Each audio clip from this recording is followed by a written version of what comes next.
Okay. Once again, a pleasant good morning. Salamat, patuloy ang ating Easter season. Patuloy tayo nagpapasalamat sa Pasko na muling pagkabuhay. Si Jesus ay buhay. Buhay na buhay sa atin. Buhayin pa natin. No?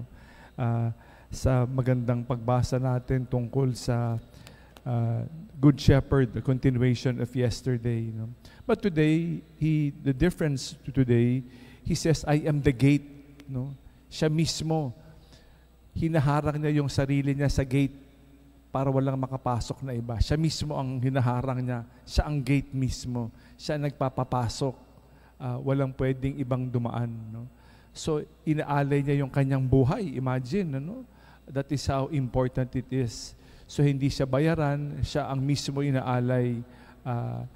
In-expose niya at pinoprotektahan niya ang mga tupa dahil sa magandang paalala sa atin ng Ebanghelyo ngayon. At dahil dito, napakaganda rin pinapalala, hindi lang siya yung gate, yung tinig niya ang panakikinggan. Napakahalaga ng tinig ng mabuting pastol na sinusundan ng mga tupa. How important it is to the voice. For all of us here, that voice is the voice of the conscience. Do we listen to the voice of the Good Shepherd through our consciences? Kamusta ba yung ating konsensya? Dinided ba natin? Hindi ba natin masyadong pinakikinggan? No?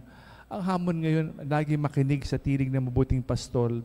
Hindi lang paminsan-minsan, kundi lagi. Kasi pag paminsan-minsan, hindi natin makikilala eh.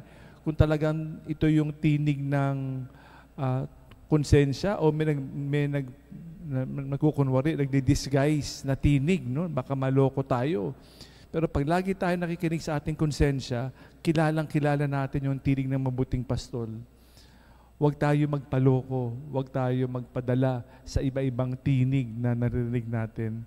Patuloy natin palakasin ang tinig ng Diyos sa atin, ang mabuting pastol sa ating konsensya. Listen, and surely it will bring us to the green pastures of heaven. Salamat sa Diyos.